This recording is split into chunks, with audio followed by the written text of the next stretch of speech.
Good afternoon, everyone. We'll call the meeting of the Buncombe County Health and Human Services regular meeting in May. Good to see everybody. I hope that the people have not got blown away from all the wind out there. But anyway, it's good seeing you all today. Take a look at the board agenda. We've all had a chance to see it. Anybody have any questions or additions or things they would like to strike out? If not, I would like to remind everyone, in accordance with the State Government Ethics Act, it's the duty of every board member to avoid both conflicts of interest and appearance of conflict. Have anyone that has that problem? If not, do I hear a motion that we accept the agenda as presented? I make that motion. Motion. Second. Moved and second. Any questions? All those in favor say aye. Aye. We have the same with looking at the minutes. We've had a chance to look at the last board minutes. Any questions or additions? If not, do I hear a motion that we accept the minutes as presented? So moved. Moved. Second, by good Dr. Oliver. Second, yeah. Any questions? All those in favor say aye. Aye. So be it. That brings us to His Honor, Jim Holland.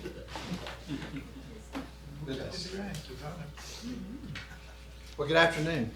Good afternoon. In your packet or in your iPad, you'll see the financials for FY13 year to date. We are looking at the month ending April 30th. We're at 83 1/3% through the fiscal year. And I have the financials up if you want to just look at wherever your preference is. We're ending the year, or working towards ending the year, in a strong financial position. Just as a reminder, we do closely monitor our finances, both in expenses and revenues, and we look at those projections and manage those projections and work with the departments and the divisions to assure that they're able to meet their needs, as well as to make sure that we stay on our budget targets. So as we've talked about for the last couple of months, there are some areas, as we start with DSS, where you see the black line indicates that's where we should be. That's 83 1/3% through the fiscal year. The green mountains behind that represent where we were last fiscal year. And then the bars represent where we are this current fiscal year through end of April. You'll see that with the exception of contracts and capital, we are under the 83 1/3% of the budget. Contracts and capital contracts, mainly that represents our aging services contracts, where we pay half at the beginning of the year and half at the midpoint of the year, so that they have the resources to fund the contracts with the agencies that they work with.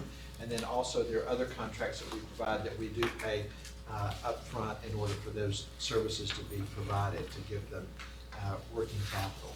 The capital expenditure, if you remember, that was to purchase a parking lot for Cox Avenue, and so that was a one-time expense.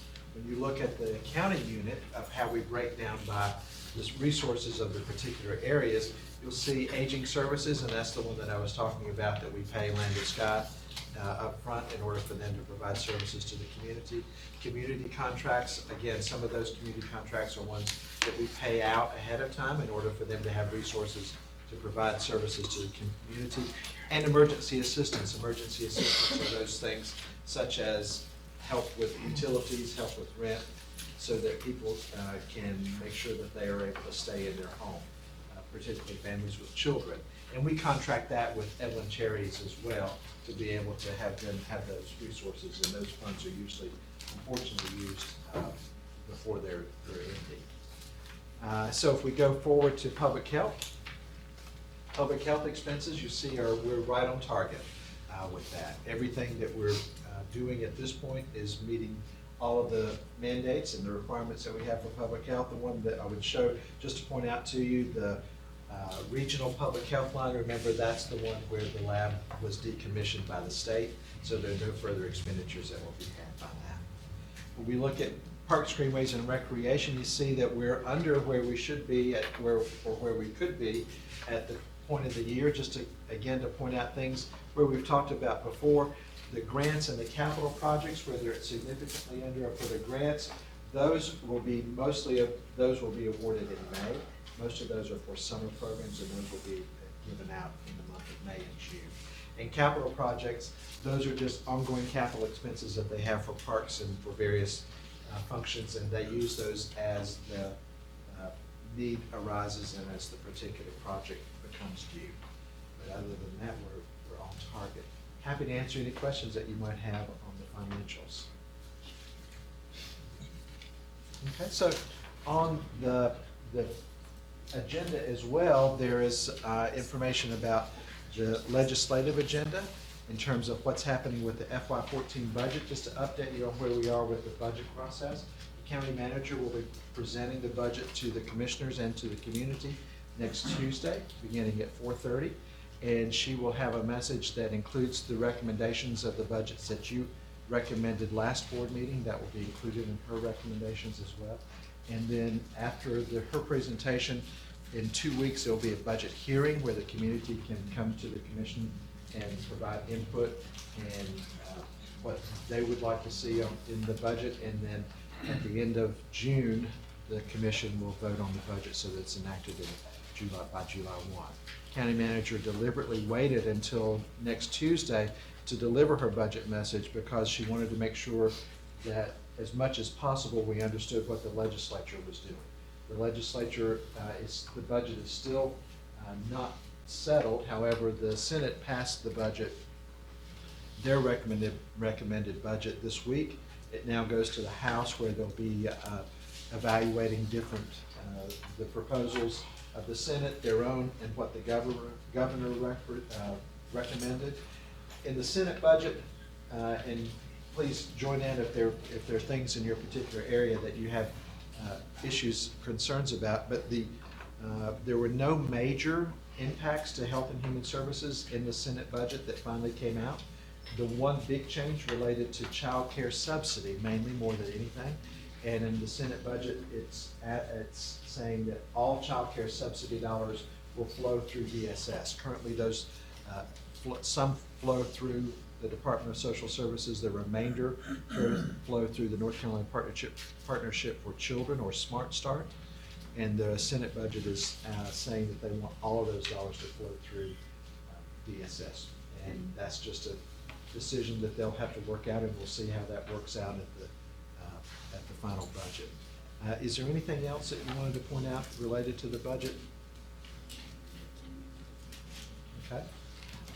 So, any questions that you might have about where we are with the FY14 budget in the process? All right. So the next thing on the agenda is the billing guide for public health. So in your packet, you see a nice 25-page billing guide that is for public health. And just to give you some background in case you are new to the board or new to the public health aspect of what Health and Human Services does, by law, each county public health must provide a billing guide that is available to the public. The billing guide is not a statement of what our fees are, but it is a statement of how we charge fees for the services that we provide, and whether or not we charge fees for all services that we provide, and how we go about establishing what those fees are. So in the process of the responsibility of the board, we're asking you to hopefully you reviewed the billing guide.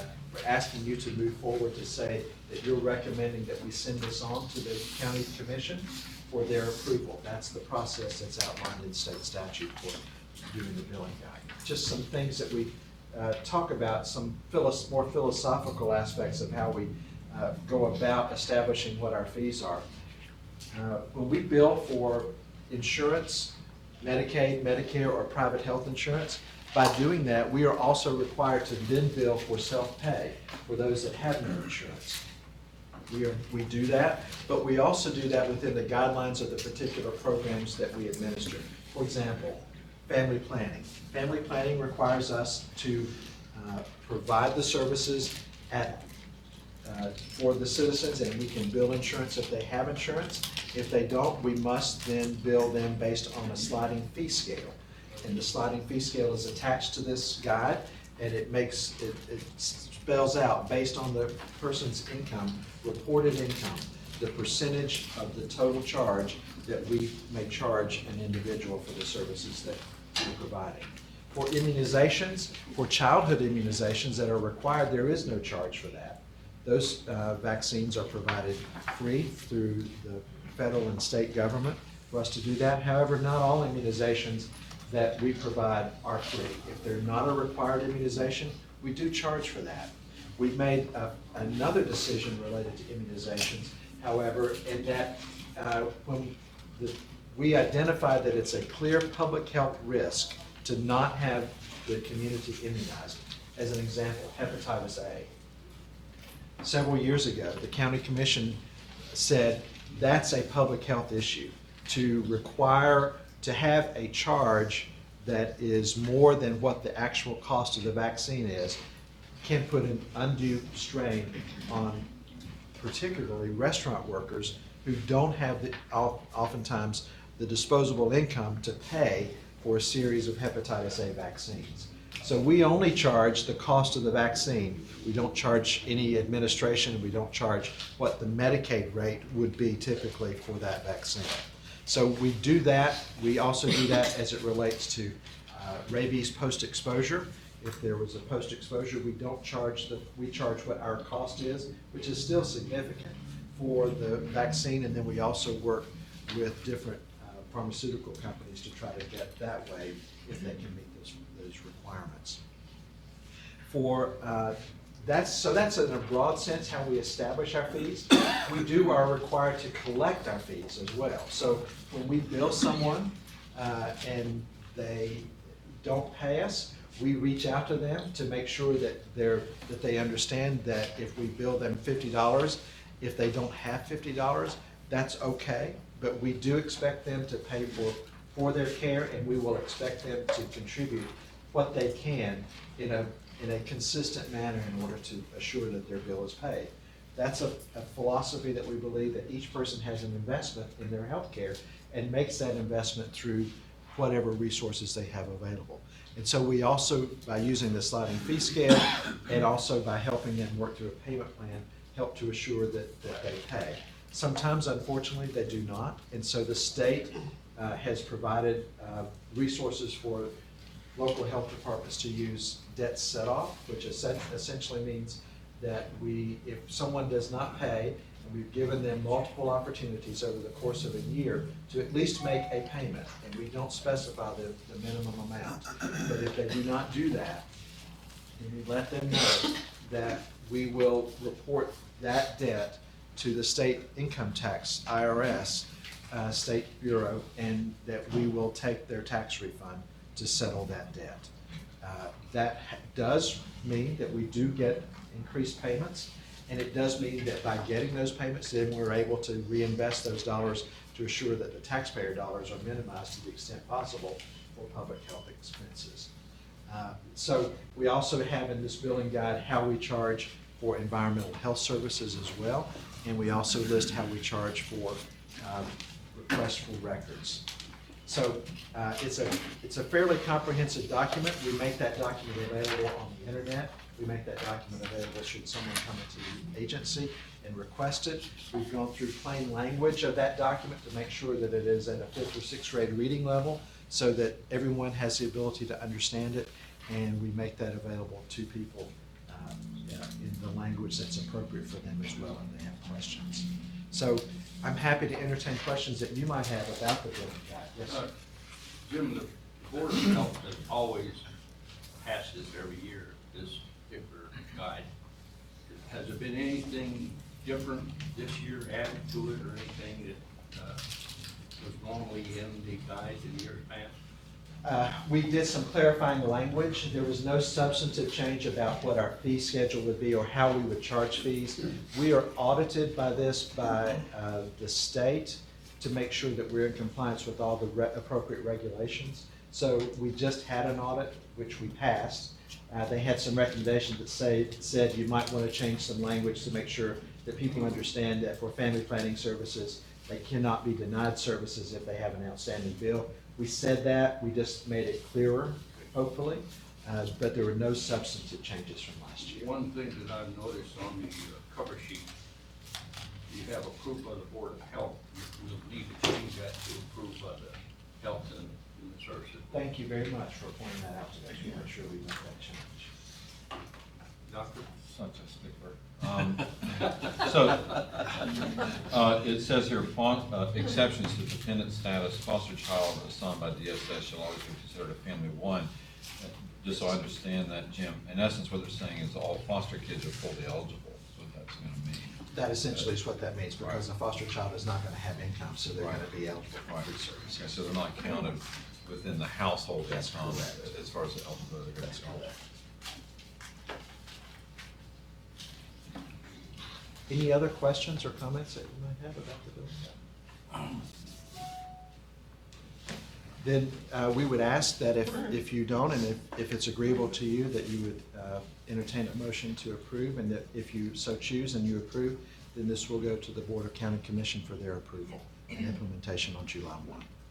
I'd like to make a motion that we approve the Buncombe County Department of Health billing guide for FY 214 with the note that Dr. McLean pointed out that it's approved by the Health and Human Services Board. Actually, it was Mr. McElrath that made that Was pertinent it? and vital point. We got I credit think for what you did. we need to have a second before we discuss it. Second. No, you can discuss it. Now, any discussion from anyone? If not, do I, all those in favor say aye.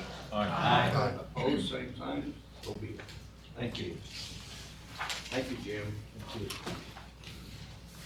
Let's see, that brings us to the Veteran Services, which is something you all are going to really enjoy. But anyway, I think you're going to introduce our speaker, our panel. Angie's actually going to introduce the Oh, panel, but I'm okay. going to make a few introductory comments. I'm not sure I would say you will enjoy it. I Yes. think it's a really pertinent presentation of this board. It's one of the fastest growing service sectors for health and human services, and many of you have likely seen it's been focused as in the national media related to sexual trauma in the military. So we thought that it was a good opportunity to bring that as a pressing issue to the board. I wanted to talk just a few minutes that next board meeting, we really are going to focus on moving forward with orientation, and I want that to be a dialogue between the senior leadership and the board about what format works best. And today is an example of using an issues-based panel to do some of that versus what we're feeling clearly you probably don't want, which is 6 PowerPoints in a row for 6 months from each of the divisions. So next month, we really are gonna have a conversation about what's the best way for us to bring you those general overviews. But this was a request we had for information, so we will bring in the other outstanding request for expert panel is around Medicaid reform, Affordable Care Act implementation, how we're moving forward as a community around the navigation components of that. So we'll be putting that panel together as well. But I'm gonna let Angie introduce our panel. So as I'm introducing our esteemed panel, if you all will make your way up to your table. First is Sharon West, whom you all know well. She's a current Health and Human Services board member. She's a former executive manager with Health and Human Services, but currently she serves at the Charles George VA Medical Center as a program manager for women's veteran issues. And you will hear the passion in her presentation about this topic. We also have Ed Brown, who is a veteran from the 82nd Airborne, also from the Leadership Academy, and his last tour of duty, forgive me, Ed, I'm gonna try to get this right, was with the multinational forces and observers in Egypt. And then last but not least is our own Brigadier General Kevin Turner. Kevin currently serves as Assistant Chief of Chaplains for Mobilization and Readiness for the U.S. Army Reserves. He is a Special Forces combat vet of the Gulf War and a veteran of the Iraq and Afghanistan wars. He has a very long list, which I won't go into here, but a very long list of both military and educational credentials, including a Master's of Divinity from Duke, which we try not to hold against him, and a Doctorate of Ministry as well. He's also our newest senior manager on the social work leadership team for the social work division, and he will be overseeing aging, adult, and veteran services. So I think Kevin's gonna say something.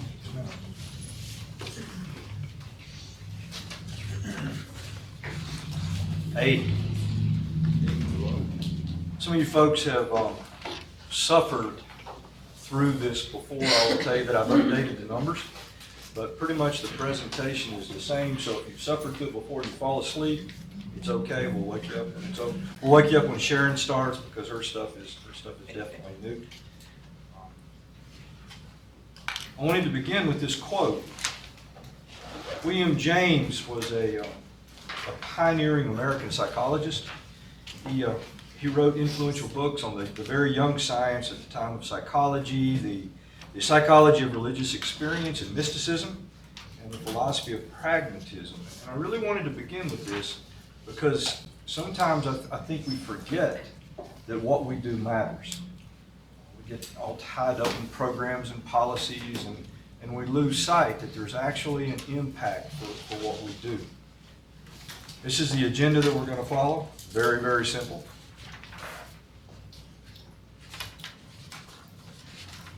I'm going to begin at the big level, which is the national level with the VA. The VA, those of you that don't know, is a cabinet-level agency. It became that way in 1989. Technically, it's called the U.S. Department of Veteran Affairs.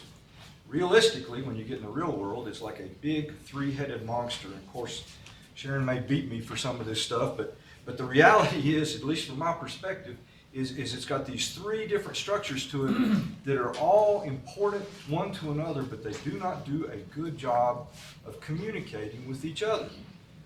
The part that we share in the Veterans Service Office of Buncombe County, for the most part, is the top section there.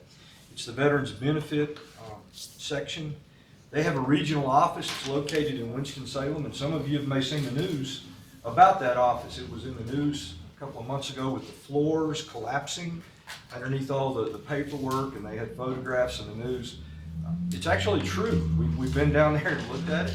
It's scary, the amount of just dead tree that is through this whole structure.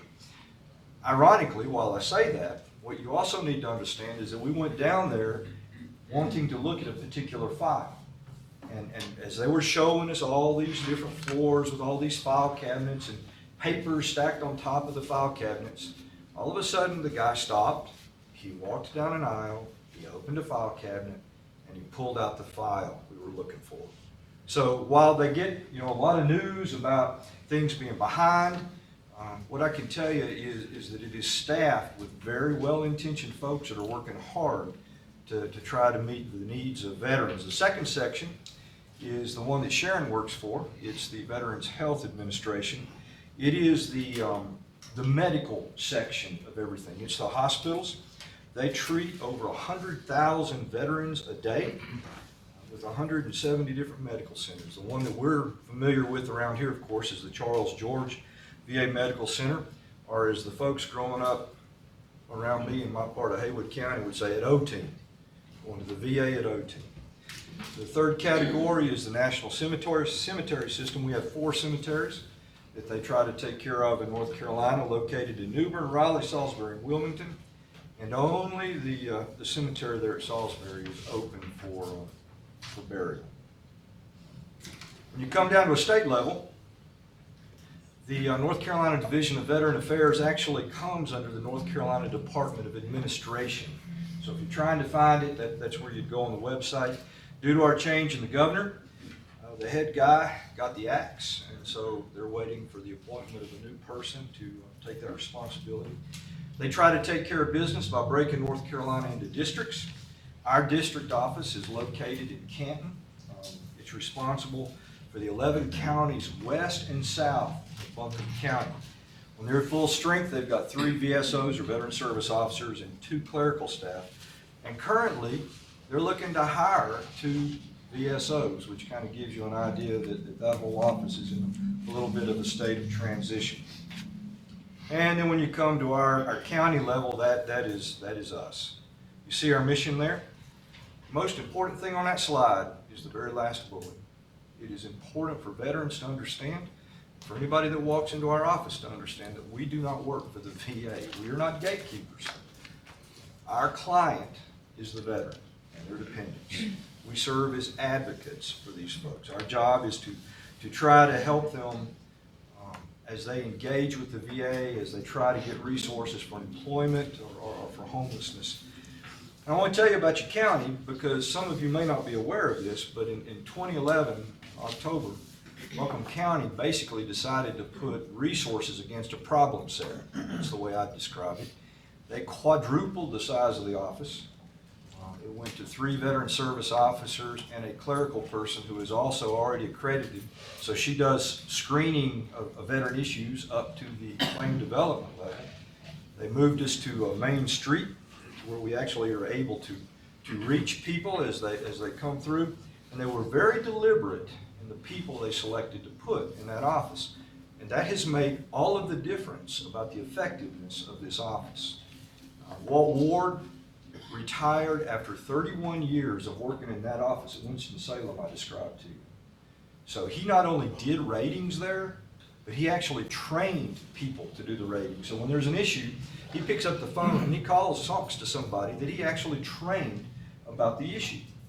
So it's been really helpful to have him. We have Rick Jones, who is actually a contractor with the U.S. Army Reserve, specializing in matching vets with community resources. And we hired Sherry Manning, who actually worked at the district office. So while that office is supposed to provide us sort of technical supervision, we hired the person that's supposed to be supervising us. So they've done a really good job of getting the right people in the office. They invested in infrastructure. They contracted for new software for the office. It went live a couple of weeks ago in terms of trying to help track and develop claims. And to show you what cutting edge it is, we were the beta testers in Buncombe County for this software across the whole nation. We are now going where big VA is trying to go in terms of eventually being paperless and being able to electronically communicate across itself.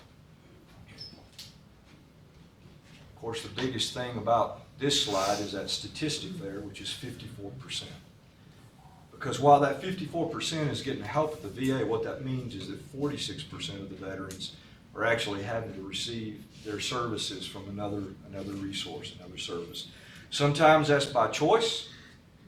The veteran just, for whatever reason, does not want to engage with the VA. And sometimes it's by necessity, because there are veterans out there that are unable to access VA care because of the character of their discharge. So, excuse me, how are you defining help? 50% other help, you mean medical care or other services too? Medical and other care. So in other So words, do you tease it out for medical care? I'm just curious. sir, these numbers came from the Iraq Afghanistan Veterans Administration. And so it is it's the new equivalent of the American Legion and the Veterans of Foreign War. So they're tracking the OIF, OEF, that's the folks that were in Iraq and Afghanistan, those vets. So that's where the numbers came from. And they teased it, the numbers they pulled was for anybody that's receiving benefits, compensation, pension, as well as medical care from the VA. Sharon might be able to answer that question. And because of the term used, Veterans Administration is strictly about medical benefits and medical access.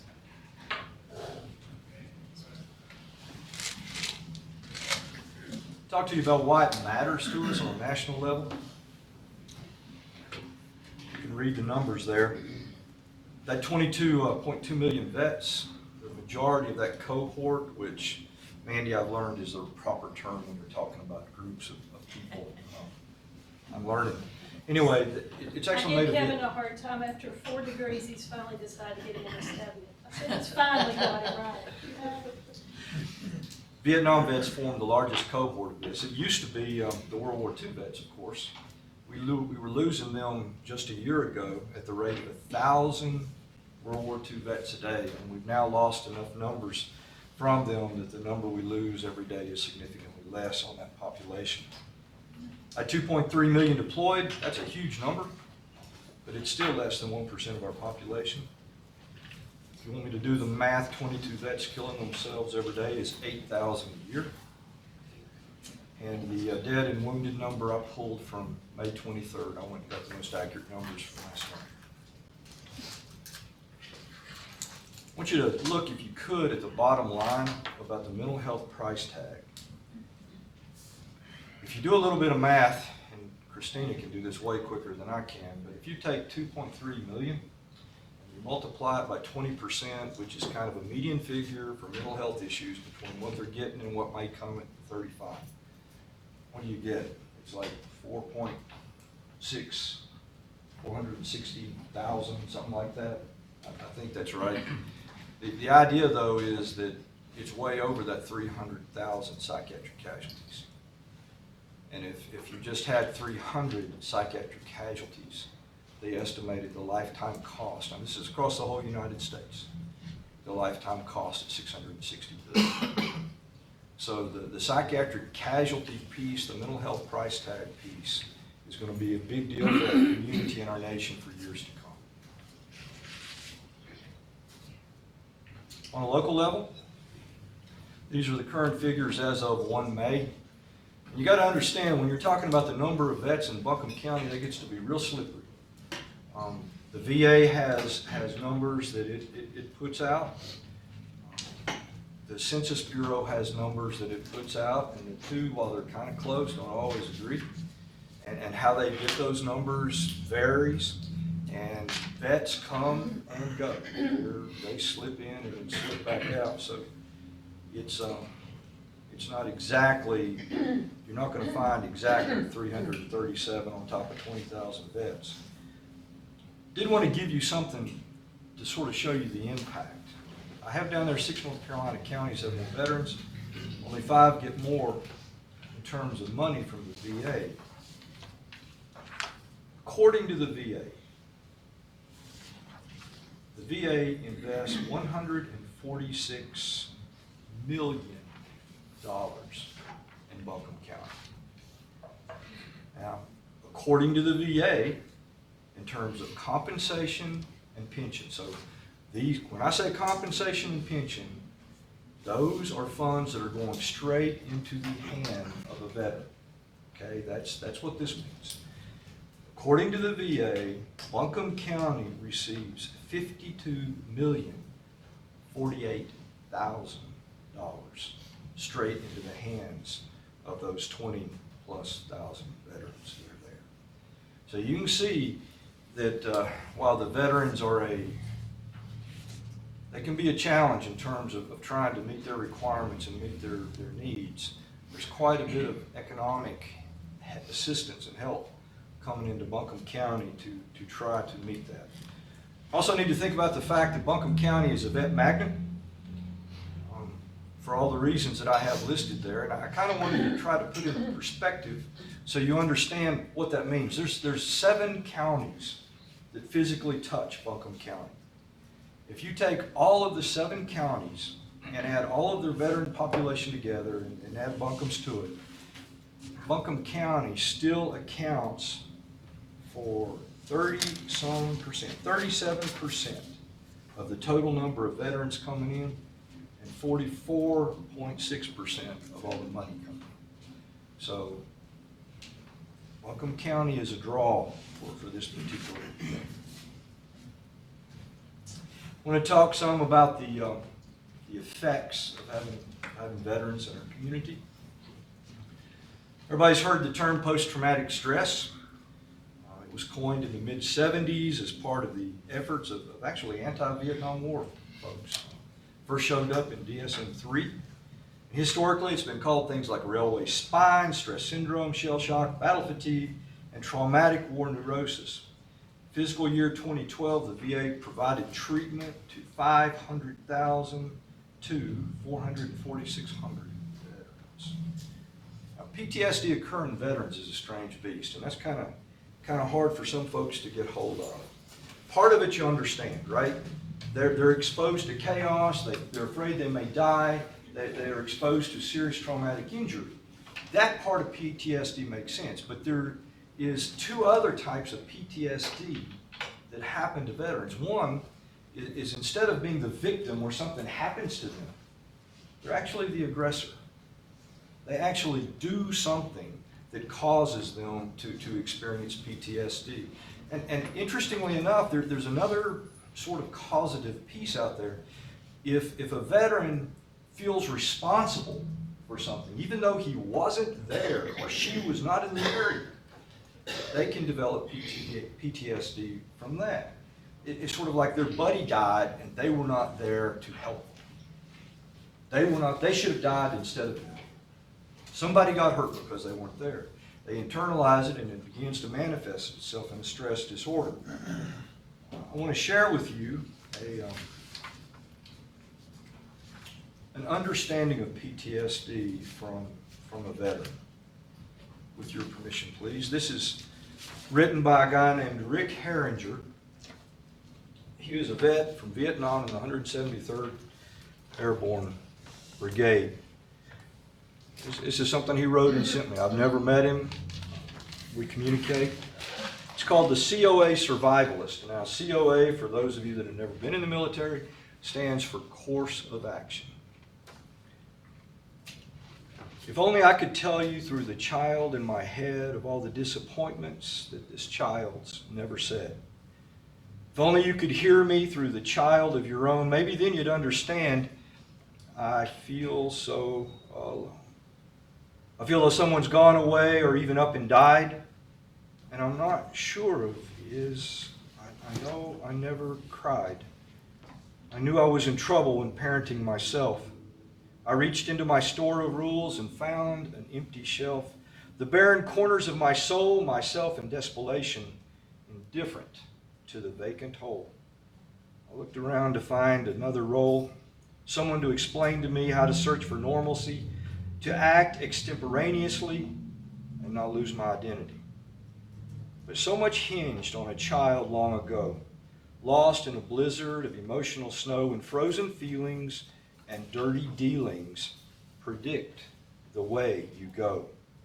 When survival meant you fluctuate and never let them know, your instincts are your predicate that point the way to go. Distrust becomes companion in a world with many lures, and fear and their abandon ekes from all your pores.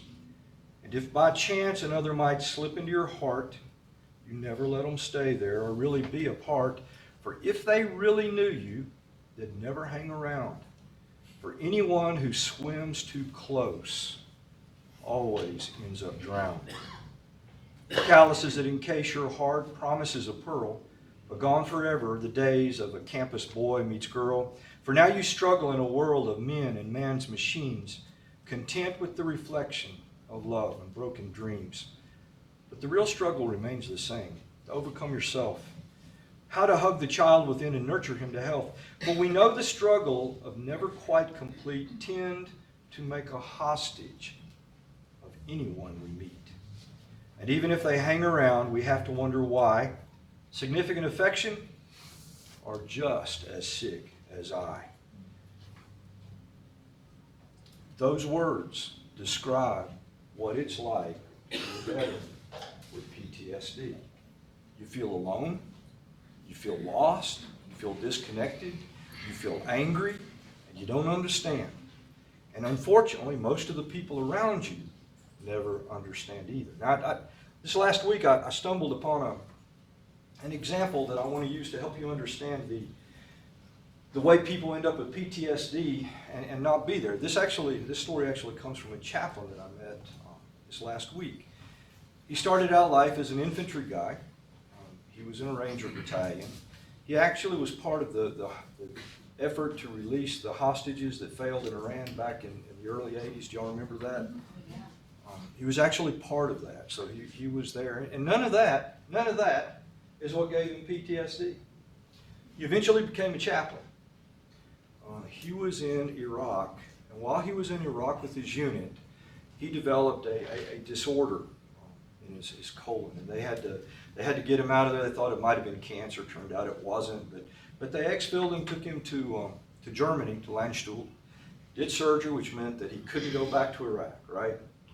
While he was gone, 2 people, one of which he was especially close to in his unit, died.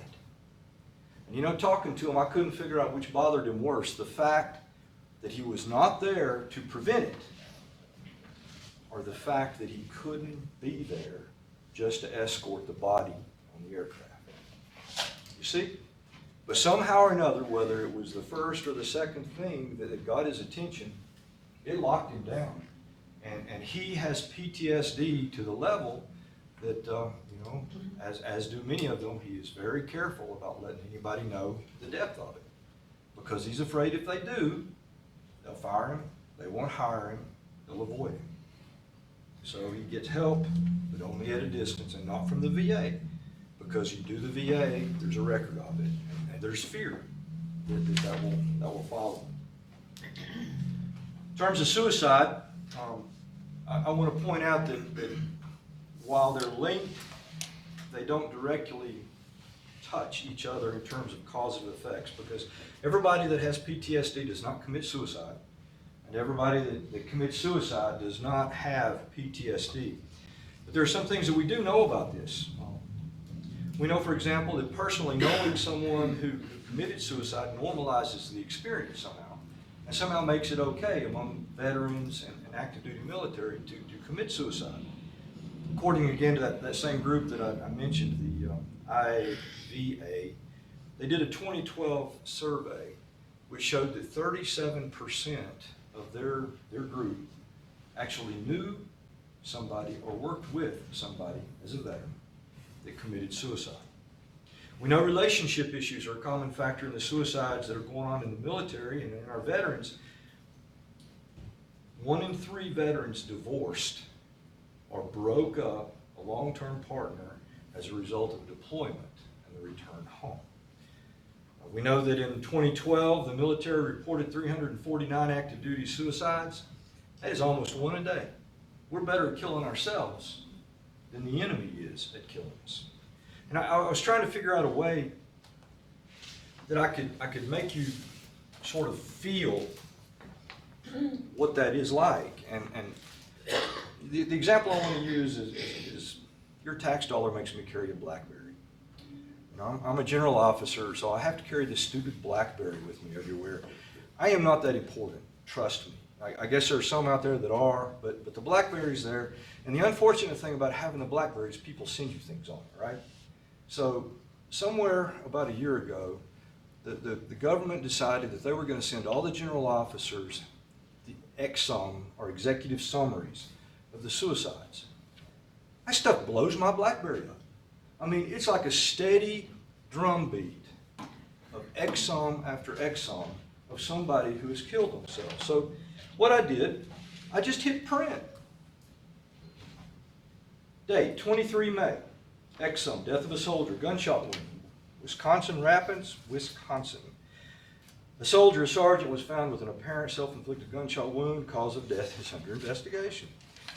22 May, EXSUM, death of a soldier, gunshot wound, El Paso, Texas. A soldier specialist was found by the El Paso Sheriff's Department with what appeared to be a self-inflicted gunshot wound. 16 May, EXSUM, death of a soldier, asphyxiation, Fort Drum, New York.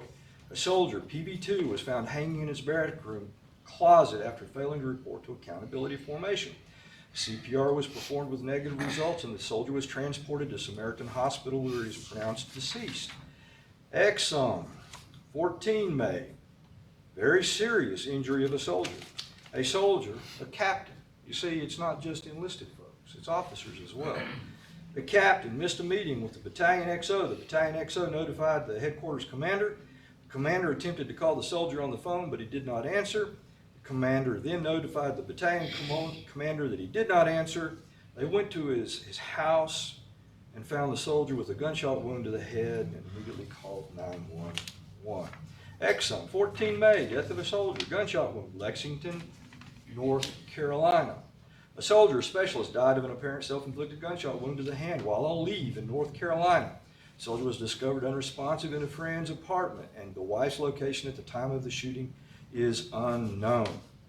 11 May, death of a soldier, gunshot wound, Fayetteville, North Carolina. The soldier specialist died as a result of an apparent self. Do you see the pattern? I mean, do you feel it? And think about it. Every time I read one of those things, that affected not just the person that died, but everybody that knew him, all their family, all the children, the community they were in. It's constant. Knowing it's going on and knowing what to do about it doesn't really help either. Captain Pete Linneruth, the photograph you have in front of you, was an Army psychologist. He earned a Bronze Star while working in and around Baghdad from 2006 to 2007. He spent 5 years in the Army working to keep soldiers safe from themselves. He spent another 2 years after that working inside the VA trying to help veterans. And even with all that knowledge and his training, his own personal PTSD spiraled. Now, this picture was taken in 2006. This picture is taken in December of 2012. That's Pete Linneruth with his infant son. And I want to close Captain Pete Linneruth's story with his own words. Now, these words are taken from a 2010 interview with Time Magazine. He says, "The military's mission is to fight and win. The Army is focused on the short term. I need a warm body manning a gun in a Humvee," Linneruth said. "That's great, until that warm body is crazy and eats his own gun." In the early morning of the second day after the new year, less than a month after this photograph was taken, alone in his apartment, that's just what Linneruth did. After mixing Jack Daniels with Diet Coke and an argument with his wife over the telephone. He's survived by a widow, 3 children, a son, 10, daughter, 6 from his first marriage, a 4-month-old from his second marriage, his mother, his sister, and unknown hundreds of grunts that he treated for the PTSD that killed him. Now, getting ready to look at women veteran issues, and we're very fortunate in that regard. We have a resident expert among our group today to talk about this. Sharon, it is all yours. Tag, you're it. There you go, just push the arrow. Well, thank you, Dr. Turner, for allowing me to share about female veterans. And, the suicide thing really, that really hurts, because female veterans are 5 times as likely to commit suicide as civilian women. So we all know that females have been a part of the military for over 400 years. When we look at, in 1812, a Marine by the name of George Baker. And George Baker served in the military for 3 years. George developed a type of encephalitis, inflammation of the lining of the brain, and became delirious.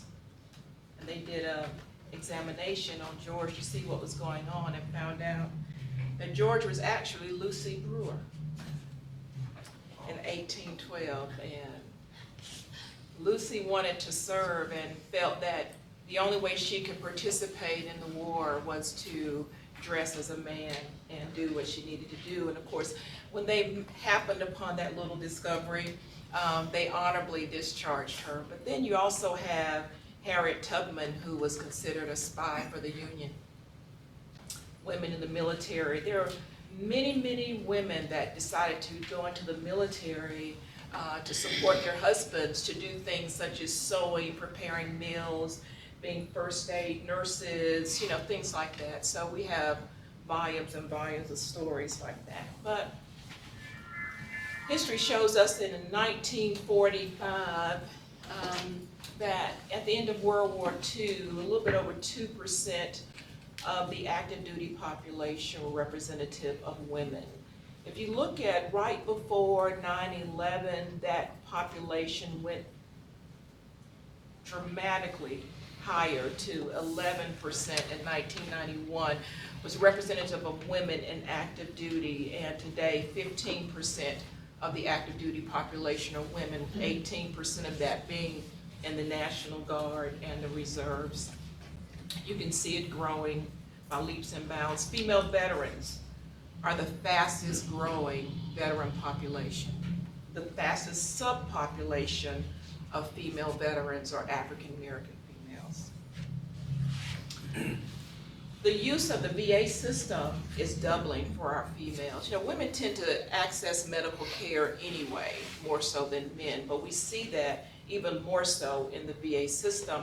In the year 2000, approximately 159,000 women were accessing the VA for care, whereas as of 2012, it doubled, 354,000 women are accessing care. Women veterans represent 8% of the overall veteran population, which equates to 1.8 million female veterans, and by the year 2020, it's predicted that 10.7% of the veteran population will be female.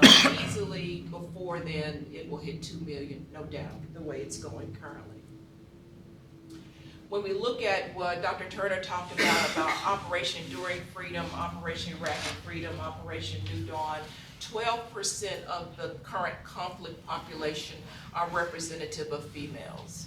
Of the National Guard, we saw on a previous slide, 18% are representative of that. And of the VA healthcare users, 6% of that population are female that are accessing VA care.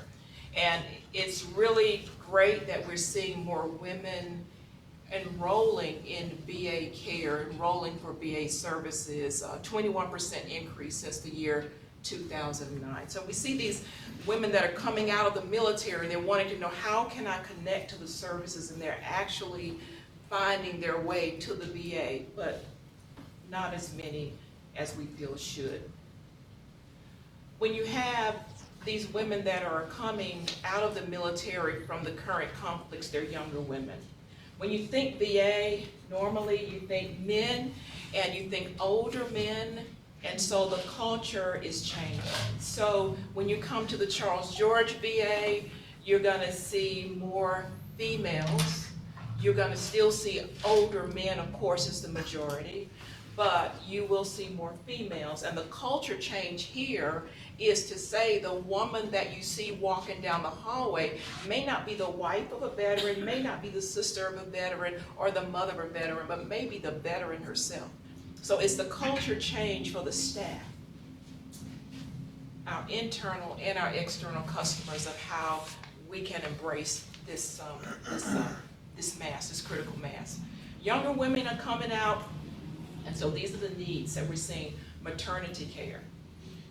That's a part of medical, you know, how are we gonna support this maternity care needs? Mental health. Dr. Turner talked about PTSD. I'm gonna talk a little about MST, military sexual trauma. Service-connected disabilities from injuries, whether they're visible or invisible, but the injuries, the scarring that has occurred. And then privacy, safety, and convenience, because remember, it used to be an environment of mostly males that were there. So how can we make this vulnerable population feel safe and secure in accessing services at the VA? We're welcoming you. Are we ready for you? So that's our question we ask. Our population is aging. Also, 58% of the women VA users are 45 and above. So what are the needs of that aging population of baby boomers that are accessing VA care? Menopausal needs, geriatric care, inpatient extended stay. We have more females in our CLC, which is like it's a living center or a skilled nursing facility, and we're seeing more and more females being placed in our facilities. And over the next 20 years, when you look at these people that will be in the 60s or 70s, more increased skill needs for these women. So let's look at Charles George. In 1995, and looking at some numbers, I love numbers, so looking back at numbers, in 1995, there were 750 females receiving care at the Charles George VA Medical Center.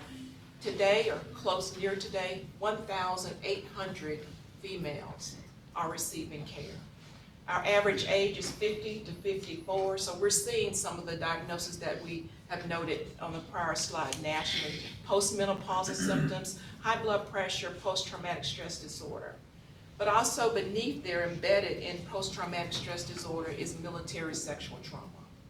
And military sexual trauma, which is so interesting about that is that even though we have quite a few women, one is too many, but when we have quite a few women that are saying, yes, I'm a victim of military sexual trauma, then we realize there is no code, no ICD-9 code for military sexual trauma. So when a person is coded as PTSD, when you look in the depths of the record and you read and you talk and you discuss a little bit more, you realize that the trigger is military sexual trauma. So how do people identify as being a victim? They're asked these questions. When you were in the military, did you ever receive unwanted, uninvited sexual attention, such as touching, cornering, pressure for sexual favors, or inappropriate verbal remarks, etc.? When you were in the military, did anyone ever use force or the threat of force to have sex against your will? If yes, would you like to be referred for counseling? At our facility, those questions were asked, and out of the 844 that responded, 377 or 45% were female that answered yes to those questions. 467 or 55% were male. The national average is 56% females answered yes, 44% male. So we have a higher male positive, well, I won't say positive, but a yes response than national. One thing I want to say too, and going back to the growth of our female population in our area, we have this system, it's called VetPop. It's a national database, a national registry that gives an estimate of the number of veterans in your catchment area. And I think we have 14, maybe 20 catchment area for our VA. And we're serving currently 1,800 female veterans. Well, according to vet population within our catchment area, basically what they're saying, we think there's an estimate of 7,100 female veterans that's in your catchment area. So even though that's an estimate, let's just cut that in half. And that's like over 3,000, but yet we're serving 1,800. That's why we really plug into our rural health department and organizations like Department of Social Services and Dr. Turner's group, because they see people we don't see. They connect them and lead them to us. We lead them to them. And that's how the tentacle's supposed to work. We're supposed to be supporting each other like that. We also have women veterans that are homeless. 8% of the homeless veteran population is representative of women. Female veterans are 2 times as likely to be homeless than non-veteran women. And in FY11, the end of FY11, nationally, 198,908 homeless veterans were served, but that number, 7.7%, or 15,000 were representative of women that was served by the VA for homeless needs, whether it be HUD-VASH, where they were placed in homes, allowed to get apartments, and they will receive a voucher to help with payment. And also with children. That's what we see a lot, is female veterans with children. So this is very interesting, and this statement was just made last year by General Hickey, and it's because women tend not to identify themselves as veterans. So this is her statement. We don't know if it's because they had different roles, because they felt like they didn't do the same thing as some of our male veterans. Whatever it is, they are still not self-identifying. In 2012. So when I did a presentation similar to this a couple of months ago, and I showed that slide, and there was a female veteran that came up to me, an administrator, came up to me and said, Sharon, I am a female veteran. They told me when I left the military, I am not a veteran. Do not claim yourself as a veteran. Even though I've done this many times before, that was the first time I actually had that statement validated face to face. These are some of the reasons why they tend not to identify themselves as being qualify for VA services. 39% have no knowledge of information relative to the VA. They said, we didn't get that, no one told us that, only that we're not a veteran. Misperceptions in all cohorts about who is eligible for VA care. OEF, OIF, OND, the current conflicts tend to be more knowledgeable, however, but still, there are more out there that's not connecting to the VA. But also, here's one, and I don't think I have this on the slide. This is one that's really popular.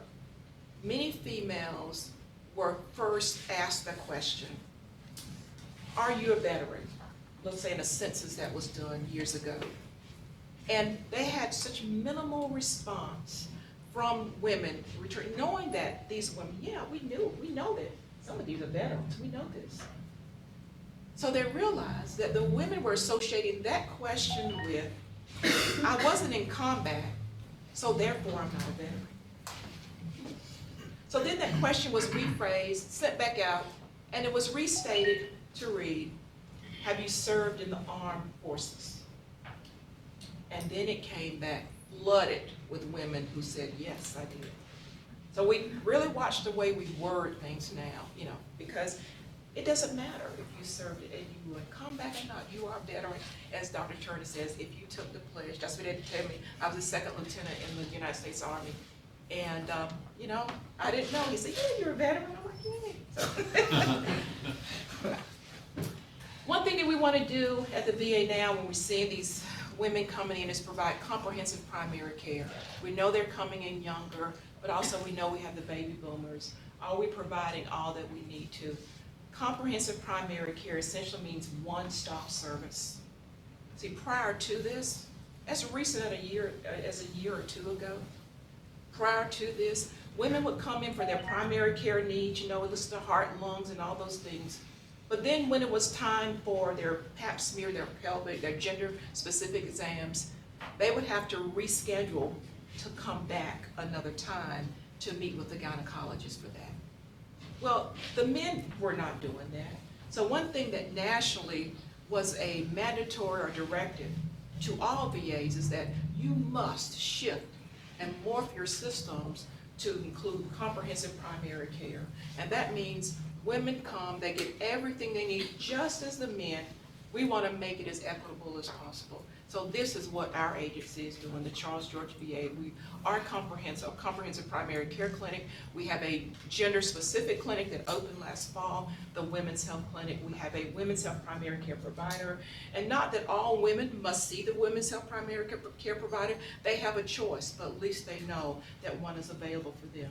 When we ask the women, if there was an opportunity that you were able to be seen in a gender-specific clinic versus the general primary care clinic, which would you want to do? 60% of the women said, absolutely, I want to be seen in a gender-specific clinic. Why is that? Because I am a victim of military sexual trauma. And when I sit out in the lobby, even though none of these guys were the perpetrators of the crime, when I see this, it reminds me of the trauma that I experienced, and I'm not over that yet. So if I can come into a safe, secure environment of a gender-specific clinic, that will work for me. But that's 60%, so that 40% said, no, I'm staying with my primary care provider. That's a win-win too, because that lets me know that our primary care providers are sensitive to the needs of our female veterans and know how to connect them as they need to. So one thing that we want to make sure that the women know is that we want them to rethink the VA, that it is a place that is inclusive of them, and to make them feel as warm, as welcome, and embraced as possible. All right, in the interest of time, I'm going to say unemployment is bad at Buncombe County's rate. Homelessness is bad. It's the way it breaks down. This brings us to a chance so that I can let Ed speak up here. Ed is a success story, so I'm going to let you come talk about it. Thank you, brother. Is there any way you can put that slide back up that shows all the different homeless, suicide, PTSD? Go back up to you, find what you want. Right here. There. Yeah. Okay. Hi, my name's Ed Brown. I was just gonna give you a little quick executive summary of my story and then kind of tell you about some of the services that I utilized when I was going through some of the things in my life that I did. And before I go into that, I want to thank all of y'all for the things that you do, because I've been a recipient of your services somewhere, to include becoming service connected with the help of the VSOs here in Buncombe County. If you look at that slide real quick, I suffered from PTSD. I'm service connected for PTSD and depression. I've had suicidal ideations before. I've been unemployed, and I've also been homeless. And I've also suffered from about 7 years of crack addiction. Long story short, I had gotten out of the military in 1994. In 1993, I had witnessed a terrorist bombing in the Sinai, Egypt. I was right down from the pyramids on Pyramid Road, and we were there, no weapons. We were on a peacekeeping mission. We were kind of just visiting Cairo and the pyramids. Terrorist bombing happened. I think it ended up killing about 23 people. But here I am, no weapon, nowhere to go, don't know what to do, should we help, people running, all these different kinds of things. At that time in my life, I didn't know what that meant. I didn't know how it was impacting me. And I had done, this tour in Egypt was a 1 year, what they call a hardship tour. And so I didn't have my family. And my wife was back at home with our 2 daughters. When I came back from Egypt, I was a different person. And, you know, things were kind of working out for us. I had gone on and transitioned out of the military life into the civilian sector. I became a global supply chain manager, had the American dream, had the house with the white picket fence, the children, the playground set, motorcycle, all of it. And then one day my wife told me that she actually, it was right before Christmas, told me that she had had an affair and was pregnant with twins by another man. That threw me into a spiral and didn't know what to do, and I turned to crack addiction. 7 years later, I was living in Wilmington, North Carolina, and in January of 2007, I was living in a junkyard in a condemned trailer with 5 other crackheads, doing anything and everything that we could just to get high or to eat or whatever. 2007, I was locked up, went to jail in January, which, by the way, is the date that I call my clean date because I haven't used since then. And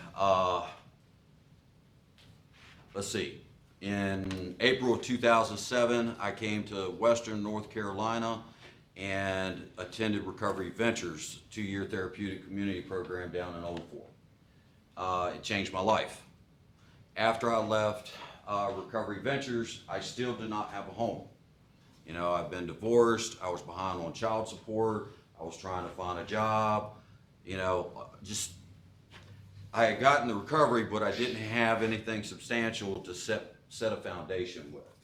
So when I left the recovery program, I went to the Veterans Restoration Quarters, which I'll talk to y'all about here in a second. And I became part of the grant per diem program. And they provided me with housing, with clothing, with food. They supported me in finding employment. You know, all the basic things that I needed to get myself back on track. And in July of 2009, I'd spent about 5 months at the Veterans Quarters. I ended up meeting my current wife, and we just recently purchased our first new home. I'm going to school full-time for my bachelor's degree in social work. I work a full-time job. I'm a case manager at the same homeless shelter that I lived at 5 years ago. And I'm also a certified North Carolina certified peer specialist, and I work with all the veterans that are at our vets quarters. Now, to talk a little bit about the vets quarters, just to give you a couple numbers. Last year, we served 459 veterans. Okay, We served 42 civilians because we have different components within the program, and I'll kind of break that down in a second. We also, in our emergency shelter, we served another 337 civilians, okay? So the Veterans Restoration Quarters it's a grant per diem program. We have 148 beds for our grant per diem program. So we're at 100% capacity right now. We have been for an extended period of time. Not only do we have 148 grant per diem beds that are transitional housing, but we have another 50 beds or rooms that are permanent supportive housing. They actually pay a fee, they live there, it's their own room, the cable's provided, telephone's provided, everything, okay? And the fee is about $425 a month, and everything's provided. And what we found is the 50 veterans that live there, they stay at our facility because they still like that camaraderie. They still like that being able to be around other veterans, because a lot of them are alone. And, you know, we've seen a lot of men that will move out into their own place. They become isolated, go back into depression, and they relapse. So a lot of our veterans really prefer to want to stay there in permanent supportive housing. We actually have a waiting list for that. I'm trying to keep time here. Let's see here. Our program is actually incentivized, and what that means is we have another 18 beds that are for our intake, and because we're at 100% capacity, we have to have someone that discharges for us to bring someone into the grant per diem program. Now, knowing that, we keep about 18 men in what we call our intake. We actually have 3 rooms that has 3 bunk beds in each room, and it's kind of like this staging area for veterans coming to our program so that they can kind of get a feel for us, we can get a feel for them, so that they can also see that the program is good for them, and we also get to see, are they ready to make that transition into making a change in their life. So every Thursday, we have our grant per diem meeting. We have men that leave the program, that make a transition on into back into the community, sort of like what I did, and then we bring the new men in out of intake, okay? Let's see here. Just to give you some quick statistics on our program and the actual results and things like that, there's a handout that was provided to everybody. 70% of the men that are eligible for employment are working currently, okay? And I'll kind of touch on the unemployment piece. As a case manager, one of the things that I do with a lot of our veterans is we have several different programs that our ministry has funded through grants, which is from the VETS program, which is VWIP, Veterans Integrated Workforce Program, and also HVRP, the Homeless Veterans Reintegration Program. All of those 2 programs provide, you know, short-term training, you know, limited amount of funds to be able to acquire that training, and also with job placement, resume building, and things like that. We also work hand in hand with the VA with the compensated work therapy program. They actually have 3 different programs at the VA that assist veterans based on their need to be able to help get them employed. The 3 different programs that fall under the compensated work therapy program is transitional work, which is actually a living stipend that they are paid to work at the VA. It's a mental health program to help them start to reacquire some of those soft skills to be able to get back into competitive employment later on. And I believe that they can be in that program for up to a year. The evidence-based program is more targeted towards veterans that are dealing with schizophrenia, and it's called evidence-based, and they actually receive more intensive case management, and also the case manager working with the employer and with the veterans themselves to maintain the stability in the workplace. Their last program is called Homeless Veterans Supportive Employment Program. That's basically competitive employment. And as the vocational rehabilitation specialists that are up there that run this program, they're basically working with the veteran to look at what their skills are, making, connections within the community to be able to get a lot of our veterans placed with employment. The reason a lot of our veterans have employment issues is because a lot of them haven't dealt with the PTSD. They're not seeing that part of it, or they have other service-connected injuries that prevent them from being able to maintain employment. Criminal backgrounds, substance abuse, things like that. So all of us working collectively, we're having a tremendous success rate. Right now, in our VISN, I think we're at right around 67% on successful discharges. Successful discharge means that they discharge with an income and housing. Okay? So that income could come from service connection, it could come from SSDI, it could come from employment, whatever it may be, that's what we're there to continue to help them with. 30% of the men eligible for employment are unemployed. Those are the men that we're targeting, because if you think about it, the moment that a homeless veteran steps into our facility, the first thing that I'm thinking is his exit. Okay, because if we can backwards plan from that and start to work on the things that he needs to have in place, then we can get him stabilized quicker and ready to move into the community. 39% of all of our residents have a disability or pension income. 81% of all of our residents have an income. Okay? Cumulative amount in savings is $323,000. We require all of our men to save a minimum of 60% of their discretionary income. Okay? So if they're in our program and they have an income, after we look at their bills, after we help them come up with a budget and all that, they have this pile of money there that is just discretionary, that they can spend on whatever they want to. Well, we require them to save 60% of that. Once again, so that we can prepare them for those deposits and things like that moving into the community. We have 103 men out of the 210 residents that are receiving over $1,000 a month. We have 35 men that are in job training programs. One of the other programs that we have at the Vets Quarters is AB Tech has a culinary course, both the basic and advanced culinary. We're getting ready to start up the other basic culinary class here in about, I think, a week or two. And we usually get somewhere between 8 and 12 residents that sign up for that program.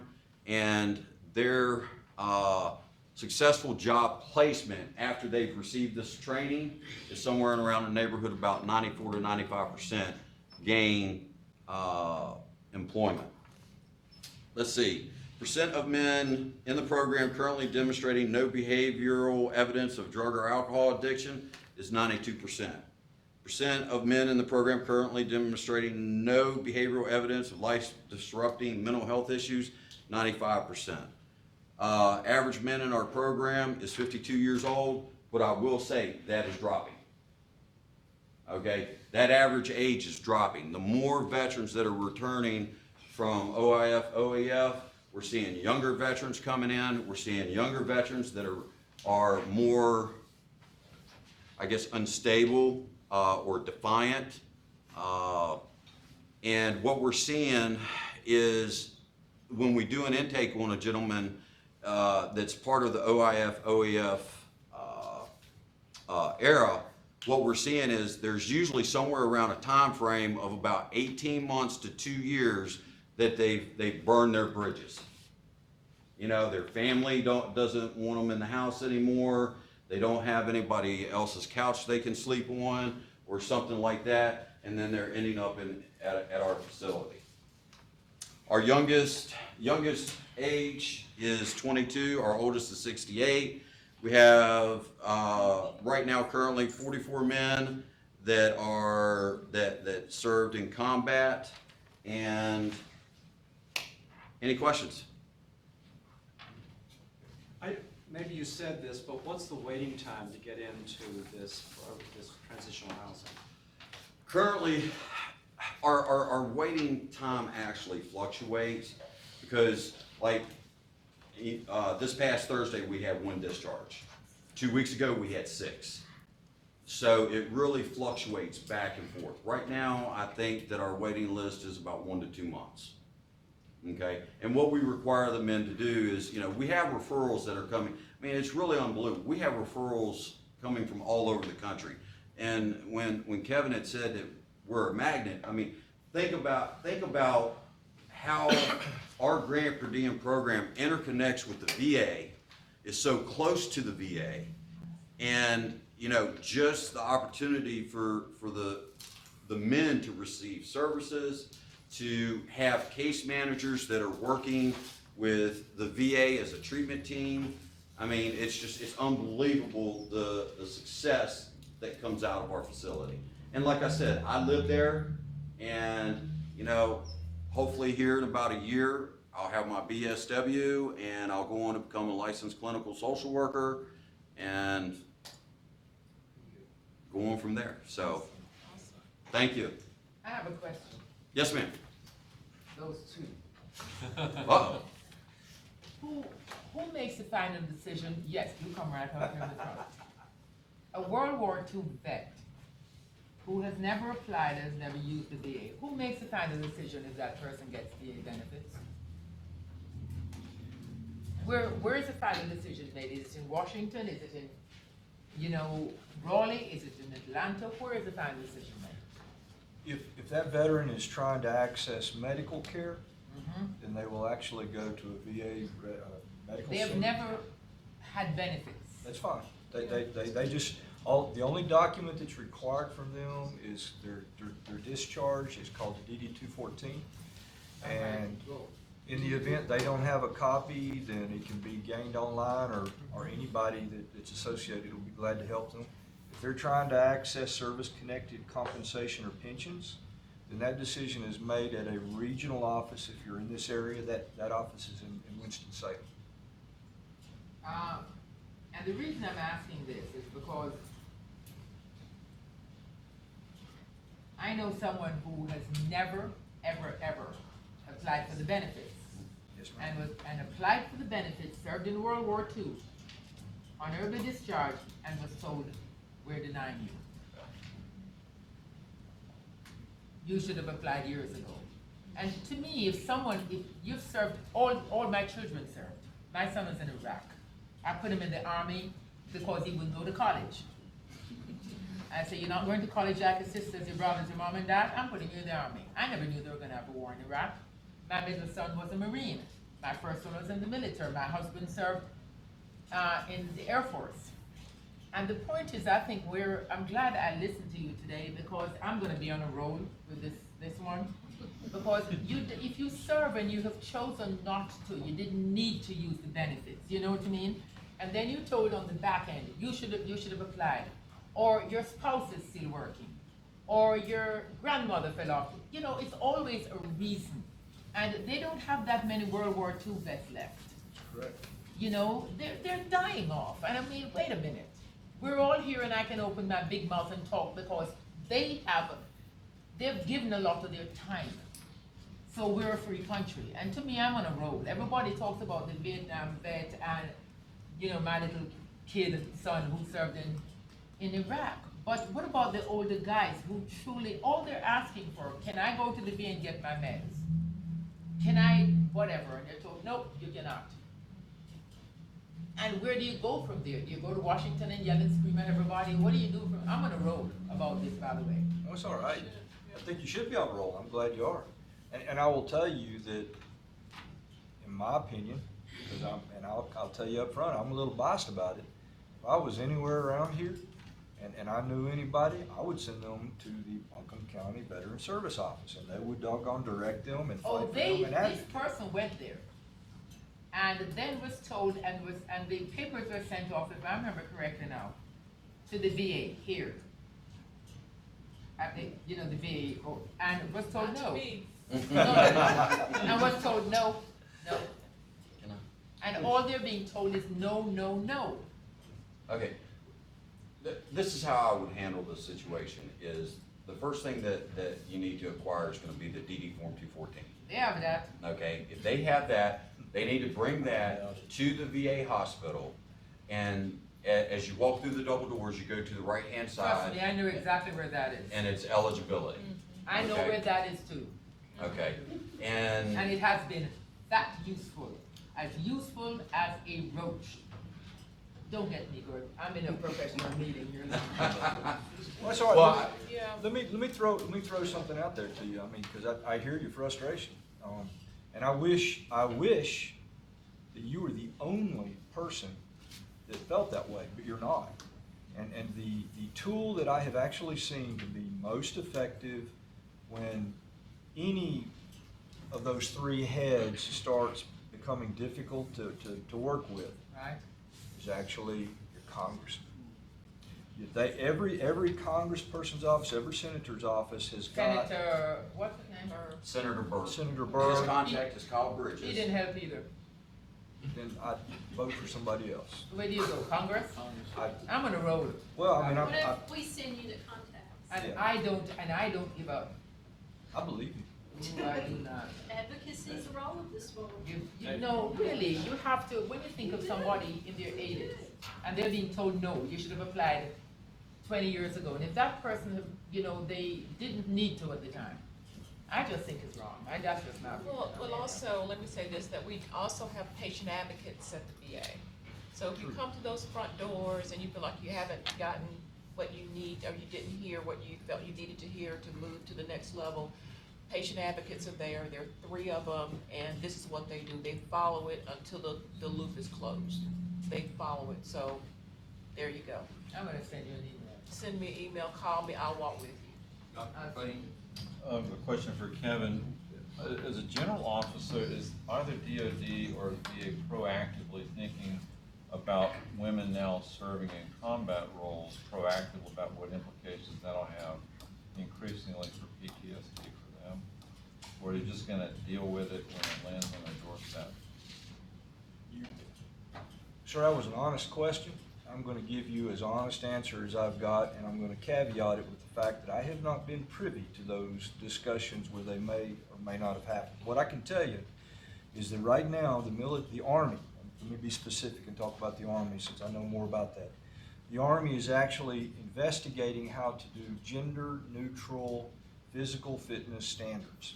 And the reason they do that, and I'm going somewhere with this, the reason they do that is because they want to open up all MOSs, all jobs to all genders. And to do that, they've got to be able to say that if you want to be an infantry guy and jump out of airplanes, you need to be able to do X, whatever X is. And whether you're male or female, if you can do X, then you can have the job. What's not being computed as part of that is the essence of your question. What are the implications of that? We know, for example, that women experience PTSD at a higher rate. We don't know why. There's no clear evidence about, is there something about this, but exposed to the same stimuli, according to studies, the women experience PTSD at a higher rate. We don't know what causes it. But the military is fighting the most dangerous target first, which is trying to open up jobs so that men and women both can participate in it. And quite frankly, sir, to be really honest, the long-term costs, they're going to be very happy for the VA to manage. Oh, really? Yeah. I got a question for Sharon. When you refer to gender-specific primary care, does that mean all the providers are of one gender, or do you mean it's a clinic for women vets? For women veterans to come and access care. Okay. 'Cause Not all the providers are female. Right, the way you implied it there was, it could be interpreted either way when you discuss in other Right. forms. You may Yeah, want that's to a be good clear point. about that. We have a women's health primary care provider who is female, but does not necessarily have to be so. We have a gynecologist who's female, but does not necessarily need to be a female gynecologist. Right. Yeah. I would like to thank. Really, we learned a lot. Uh, I learned a lot. We were just speaking here about it was a powerful message that you offered, and thank you so much for taking your time to share that with us, because this particular board is interested in what you're doing and involved with what you're doing. And thank you all for your service Thank too. Good job. We're right at normal closing time, but we have something we need to talk about. We'll So- talk about it real briefly because, as is true with all legislation, Mr. Frew has just informed me that it will likely experience yet another rewrite. But did meet with Parks, Greenway and Recreation Advisory, which I know that Frank sits on. And Fran is here a couple of weeks ago. There is a bill, House Bill 418, which allows for Buncombe in the city, Buncombe alone, Buncombe and other municipalities, unless that piece changes, to basically form what's called a Parks and Cultural and Parks Authority, which is a quasi-government entity that would move our parks, greenway, cultural investments to that authority. We will catch you up on that as we know the next version of it, since it is under rewrite yet again. This will be number 6, 7? Officially. Officially only 4, okay. But did just want you all to be aware of that because Parks, Greenway, and Recreation is a component of Health and Human Services, and that we are doing active planning around that. And it is our intent if that authority for at least Buncombe, clearly the other municipalities in the city will make their own decision, would still have components of integration. That would be a piece of our agreement in moving forward to connect those services to Health and Human Services. And that is it. I would tell you, the panel is an example of some of what we want you to think through around orientation. This is a way you hear both from a system and individual perspective about things that touch health and human services. It touched everything: jobs, housing, income, health.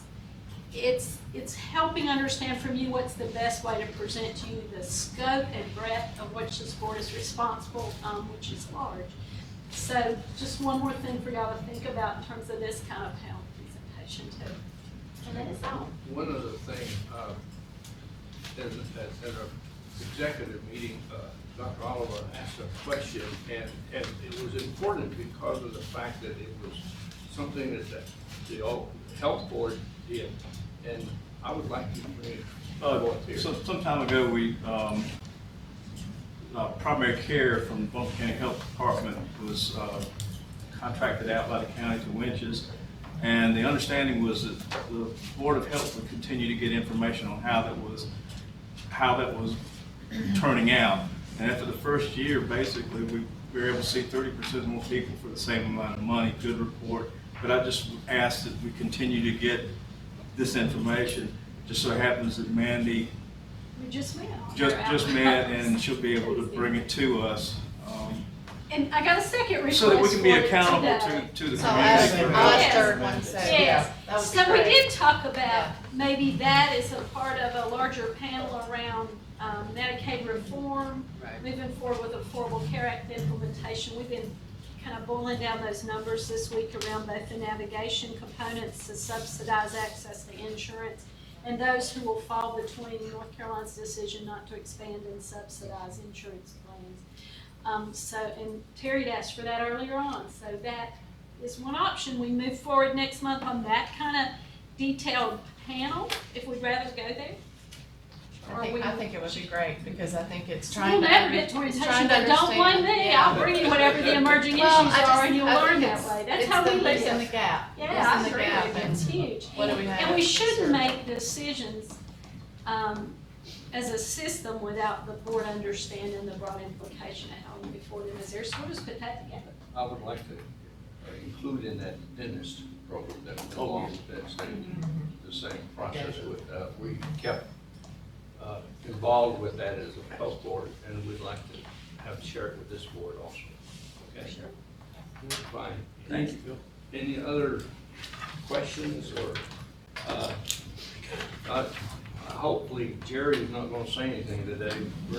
No, I have to go, you can't We're talk. running late, okay, buddy? Whatever you think, Bill. That's good, okay, good. Do I have a motion that we adjourn? Yeah. I move that. Moved and second, all in Second favor, over here. say aye. I'm sorry, Jerry. Sorry, Jerry, you can't talk, goodbye. That's all right, I'll make that. Thank y'all very much. Thank you. Thank you. Thank you. I know you have.